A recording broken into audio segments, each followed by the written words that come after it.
Everybody, we're in Townsend, Tennessee now at the Little River Railroad Museum. It's one of our favorite places to come every time we're in Townsend. So are you ready? And I think they're getting ready to have some kind of fall festival here this weekend, but we'll be out of town before that happens. And this video will not get released until November, so the festival's going to be over by then anyway. So anyway, hope you enjoy what you see. And if you're ever in the area, make sure you come by and see this place.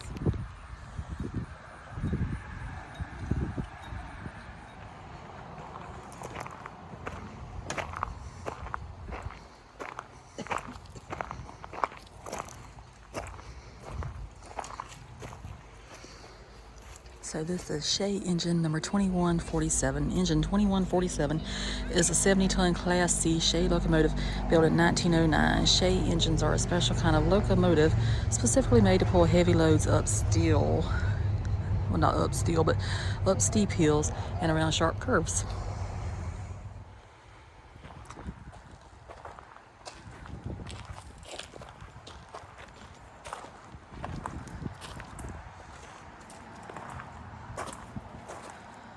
So this particular one is named Dorothy. I don't know if it's like Dorothy from Wizard of Oz or Dorothy from the Golden Girls. Anyway, I bet you she's got some fire to her. Or had some fire back in the day. Oh, that's so cute. They even have donations for Dorothy now. They got a little box out here. And here I go, yet again, climbing upstairs. I don't know what I'm going to do whenever I get back to South Carolina. I will not be climbing up like this, I can promise you that. That's all I've done in Tennessee. Climb, climb, climb. Anyway, that's the thing that makes it go.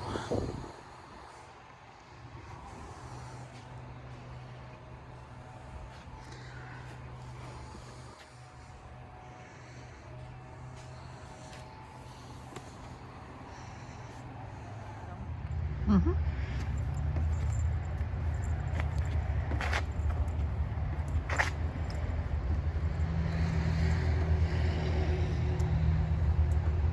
I climbed up here yet again, even after I just said about climbing. But we're not going to get to do a train.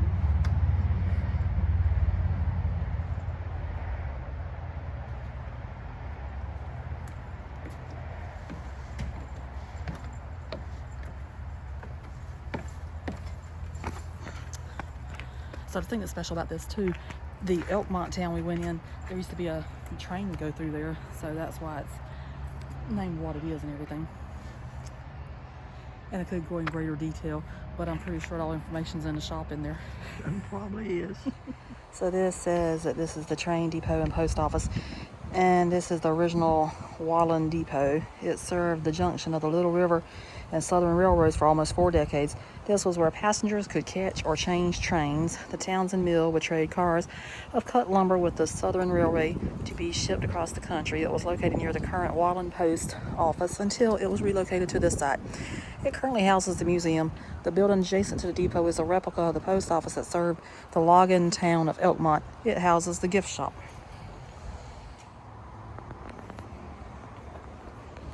You know, I've been here at least 10 times and I never even noticed it said Wallen up there until I read that.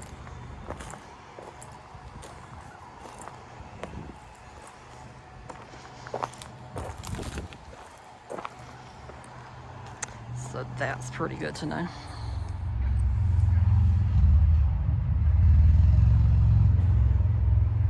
Houses are the side houses, is what they call them. And he loved the baseball. I guess you seen where he had a baseball team of his own.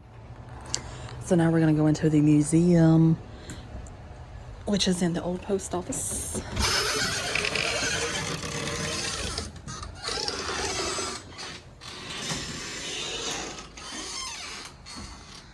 And this right here talks about the natural history.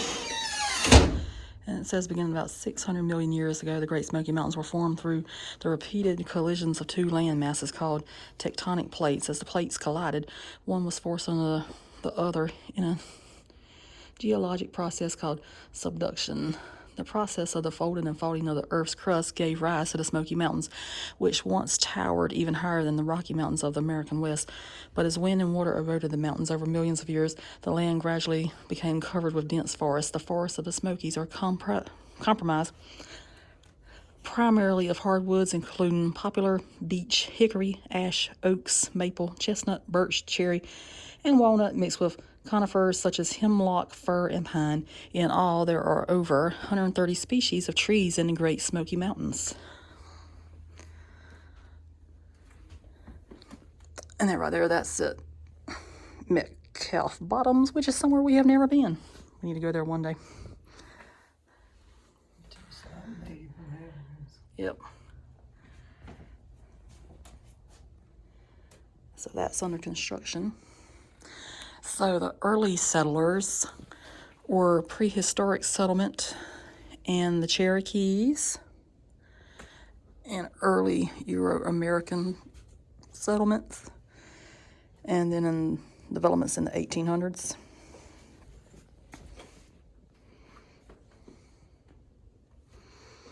Then you had the tannery.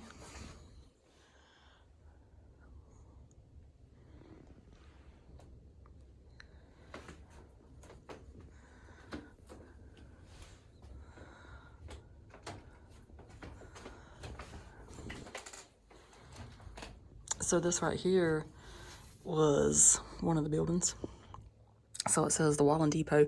The depot at Wallen was probably built around 1903 at the junction of the Tannery Spur, the branch line from Maryville, and the beginning point of the Little River Railroad. At this junction, Little River locomotives took over trains bound for Townsend and beyond from K&A engines. Most passengers were also transferred to the Little River cars, some of which were open air for sightseeing and photography. A turntable just past the depot was used to turn locomotives for both railroads. You are standing in this depot building now approaching 100 years of age. So actually it's over 100 now since it was built in 1903. The higher room was used for freight. The center section was for the station agent's office area, and the far room was for the passenger area. The depot remained on its original site until 1986, when it was saved and moved to this location to house the museum. And they had a covered bridge at one point.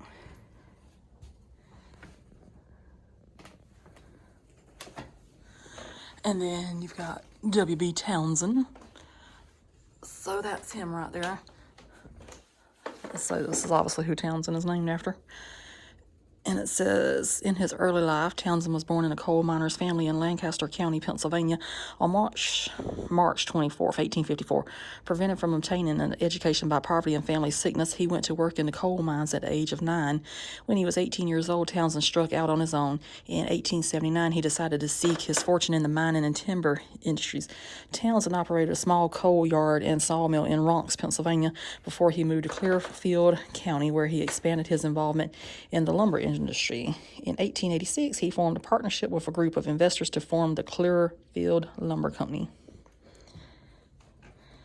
And the Townsend's first visit at J.W. Fisher's request, Wilson B. Townsend and his partners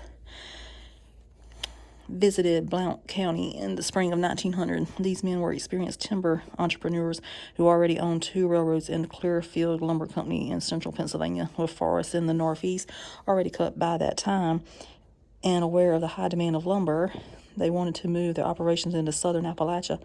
They were impressed by the huge hardwood stands in the Little River watershed. Not only did the area offer abundant timber at a low-wage labor force, but Fisher's Tannery provided a ready market for the bark.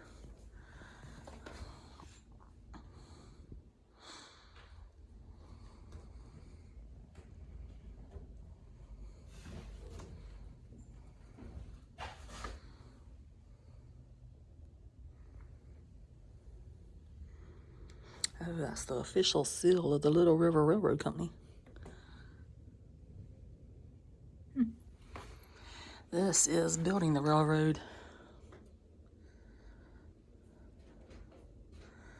And it says it was a difficult task to reach the upper elevations in the Smokies. The Little River railroad company had to build rail lines high into the mountains. During the 37-year existence of the company, workers built over 150 miles of railroads in the rugged Smoky Mountains. This was a difficult and costly task that sometimes required innovative and unique railroading methods. Building railroads followed a basic procedure: surveying the rail line, excavating and grading the road bed, and track laying. Following the acquisition of property, engineers and surveyors mapped out the best route for the future rail line. Once the line was surveyed, excavation began on the roadbed, which was the foundation for the railroad. The roadbed usually hugged the banks of the Little River and its tributaries 6 to 8 feet above the water. So that shows one of the shay loaders going across Cleveland's Dome.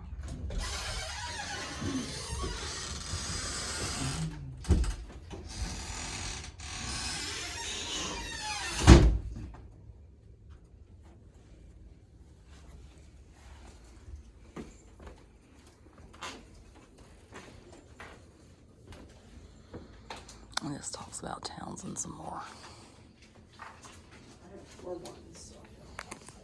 Okay.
Let's talk about the locomotives and the rail cars.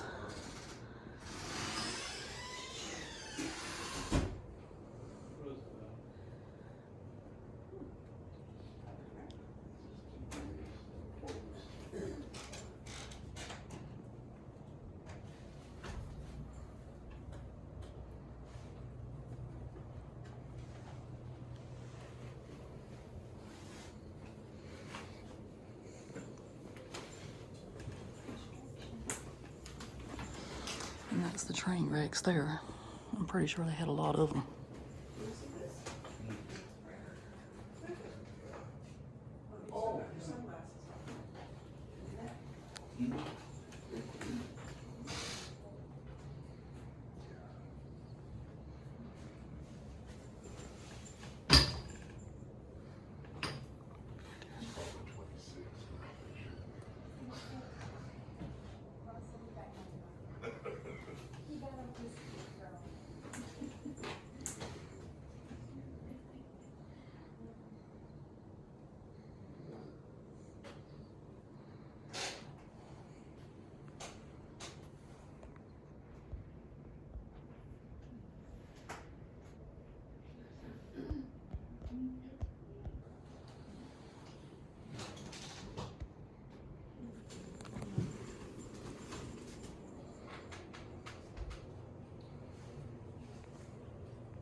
Look at the different sizes, sifters. Oh, And there's a graver right there in the back. Right there on the same shelf with the sifters.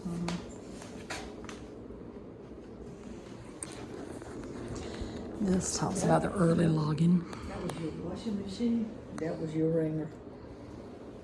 And I guess the sun was the dryer. You had a clothesline. Clothesline.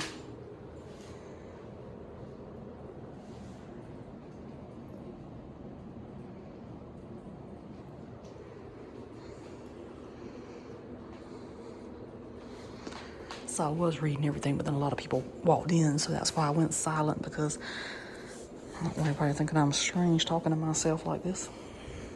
I'm strange enough as it is. Much less anybody else thinking anything else. And that talks about the harvest in the timber.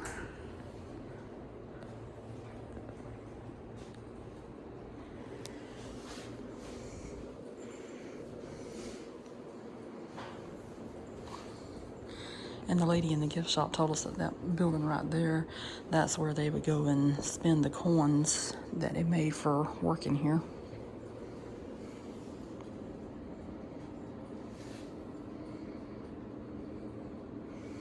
And that right there is an excellent showing of how it looks out there at the highway.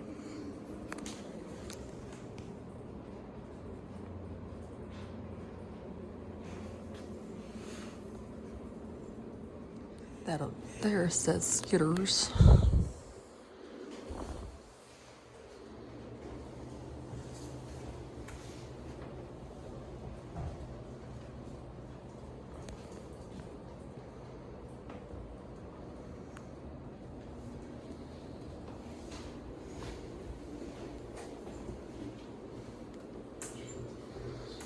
Oh, that was the tannery there.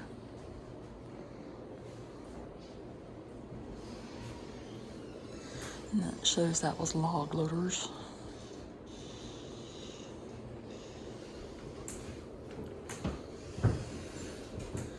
And this was the log trains.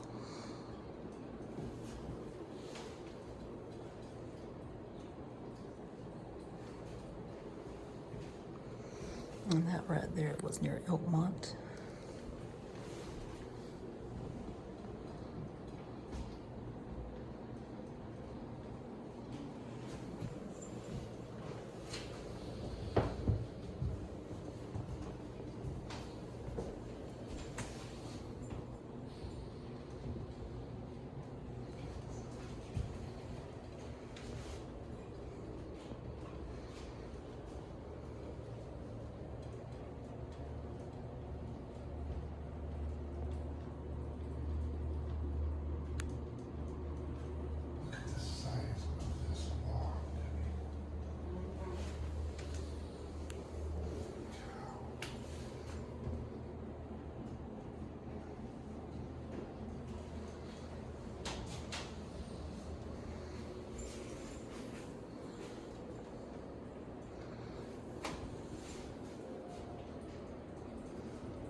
No, I didn't come over here a while ago.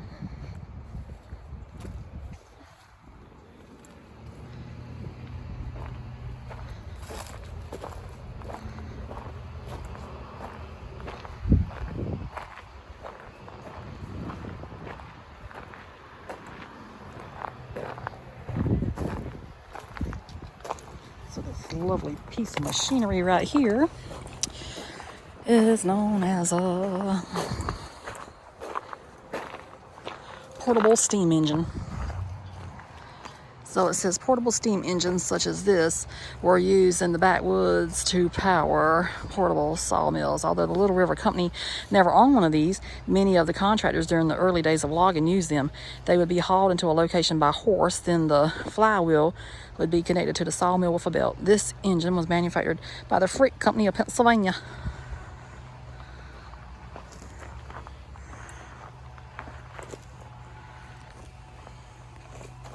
So it's really pretty. That building over there, even though it's not open today, they have a set-off house in there that's almost done. And they also, I don't know if they still do, but they also had a caboose in there that they were trying to restore. And this over here is a log loader.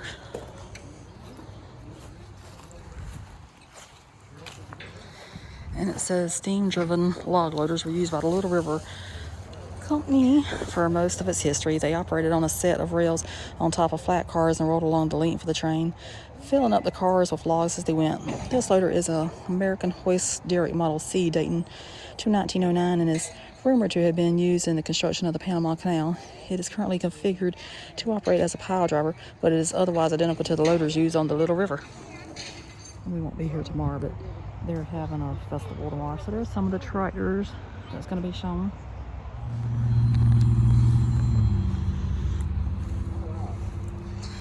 So it says that is the railroad water tank. This is the water tank that provided water for the community of Wallen. It has been restored to resemble a typical water tower used by railroads during the steam age.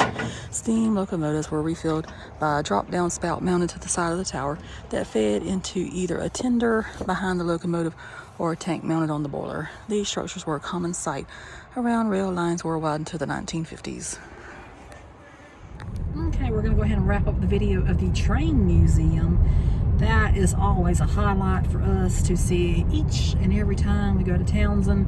We found out about it years ago on another YouTube video, and we truly do enjoy stopping there. People's always so nice, great personalities, love the train. I do not have anything bad to say about that place. I think it's wonderful. So how'd you enjoy it? They got a lot of information in there. If you're not from Tennessee and you're traveling through Tennessee, always stop by and see that. Yeah, I because like you it. will get educated on what how Townsend was named. Yeah, and you also find out excellent information. And I did have to quit reading because a lot of people came in that little museum while I was in there. So I know you saw well, you didn't see, but what you did see in here whenever I went dead silent on the video. That's because all of a sudden all kind of people were coming in there, and I'm like, I'll just hold the camera there then. But it's really informational how the train used to actually go through Elkmont whenever it was the lumber company and everything. And I just find that fascinating, you know, because so much Smoky Mountain history can be found in that little museum. So it's definitely worth a stop. And I did buy another shirt. Not like I needed one, but I bought another one. And I bought a Christmas ornament too, because that place is 100% free to visit. So they go by donations and everything. So I like to support any way I can. And I'll wear a t-shirt advertising your business. I wear t-shirts every now and then advertising my YouTube page. Mom is a strong believer in wearing a shirt. She's got one on right now. I got one nearly every day I've been up here. Yeah. I had one on. So hopefully you watched the video and you might have learned something. I don't know, but I would have kept on talking, but like I said, I didn't want those people thinking I was strange and they're just holding up the camera talking. And I know a lot of people don't care. A lot of people just go ahead and talk to it anyway, but I'm just not that comfortable yet. And I also try to respect other people, what they're doing. I don't want to infringe on anything that they have going on. So with that, we're going to say bye. If you watched the whole video, thank you so much for watching. It's always a pleasure to do these videos and bring them to you, because I love to travel the Southeast. There's a lot of people that cannot get out. That is very true. And, you know, she's doing that for the people that cannot get out. because I'm gonna travel anyway. It doesn't matter if nobody ever watches a video. I'm still gonna travel because I was traveling before I made videos, and I'm gonna travel after to make the videos. So it's a win-win situation for me because then I get to look back on it later in life. But anyway, if you do watch, thank you so much for watching, and we're gonna leave you with that. And if you hadn't subscribed, go ahead and do that too. You heard it from Mom. Anyway, thank you for watching yet again, and bye.